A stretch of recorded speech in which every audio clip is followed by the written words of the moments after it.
We are heading into a new year, 2025. What Arkansans can expect to serve 100% of their sentences should they commit crimes and go to prison.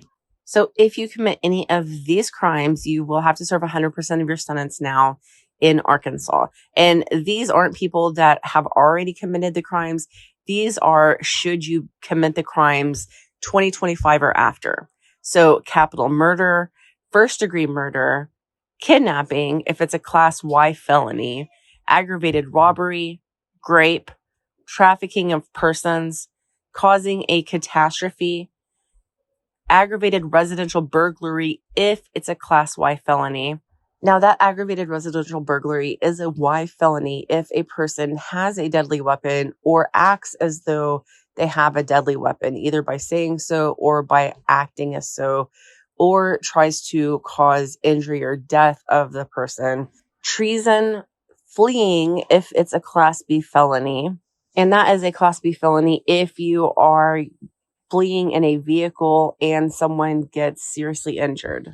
And that's a Class B felony if a person used a firearm to commit a crime previously, if they have committed a violent crime previously, or something along those lines. Then we have engaging children in sexually explicit conduct for use in visual or print medium, pandering or possessing visual or print medium depicting sexually explicit conduct involving a child, transportation of minors for prohibited sexual conduct, internet stalking of a child. Now, that's one that we see a lot with people that are trying to connect with younger teenagers using the internet, sexually grooming of a child, producing, directing, or promoting a sexual performance by a child, or computer exploitation of a child. So several of those charges are charges that involve children, and absolutely, I can see these people needing to serve 100% of their sentence. Plus, at the top, you got the capital murder, first degree murder, kidnapping, rape, those sorts of charges. Then there is a different set of crimes that fall under a person having to serve 85% of their sentence. So what are those crimes? So those crimes are second degree murder, manslaughter, negligent homicide, encouraging the suicide of another person, kidnapping if it's a Class B felony. And that's anything that doesn't fall under a Y felony. Y felonies would have to serve 100% of their sentence. It's a B felony if a person is able to show by a preponderance of evidence that they released the person willingly in a safe area and didn't harm the person. So then the next one is first degree battery, terroristic act, sexual indecency with a child. That's something we see a lot with teachers. Sexual extortion, exposing another person to HIV, first degree SA, unlawful female genital mutilation of a minor, which is something that we don't generally see here. Voyeurism, that's something I've seen several times recently. Patronizing a victim of human trafficking, grooming a minor for future sex trafficking, traveling for the purpose of an unlawful sex act with a minor, domestic battering, first degree, aggravated assault on a household or family member, permitting the abuse of a minor, exposing a child to chemical or substance, methamphetamine, employing or consenting to use of a child in a sexual performance, arson, aggravated residential burglary if it's a Class C felony, advocating assassination or overthrow of government, first degree escape, soliciting material support for terrorism, providing material support for a terroristic act, making a terrorist threat, falsely communicating a terrorist threat,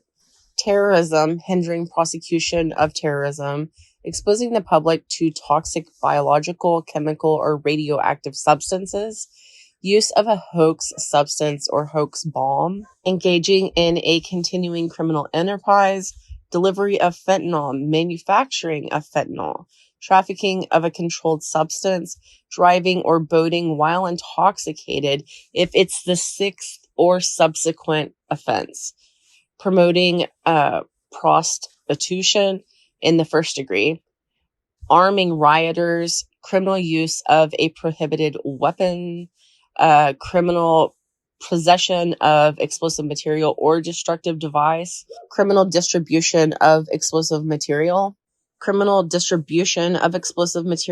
possession of stolen explosive material, unlawful receipt of possession of an explosive material, theft of any explosive material with the purpose to cause harm to a person or property, possession or use of weapons by an incarcerated person, possession or use of a machine gun in the course of a criminal offense, unlawful discharge of a firearm from a vehicle in the first degree, using a born alive infant for scientific research or other kind of experimentation, partial birth, abortion,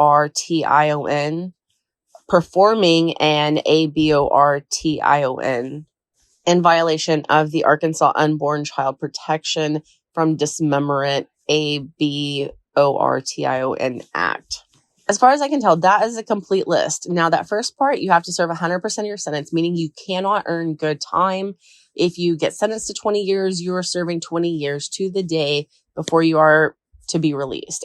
But the thing is, when you're released, if you have no time left, I believe that you wouldn't be subject to parole or any kind of supervision once you get out of prison. And I personally don't like that.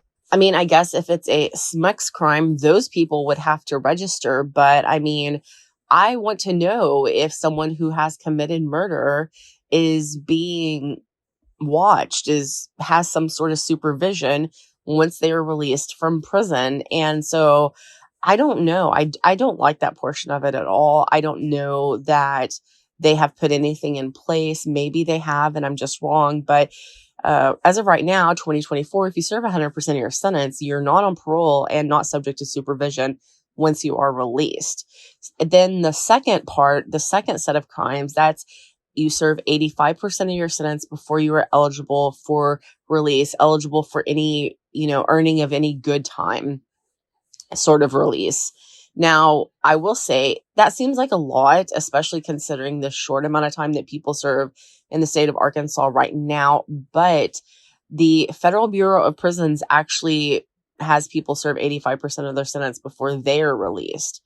Now, again, I have the same problem with that if they're serving 85% of their sentence, they only have 15% left to be supervised on the outside before they are off of any kind of supervision. I don't like that. I feel better about more supervision on the outside.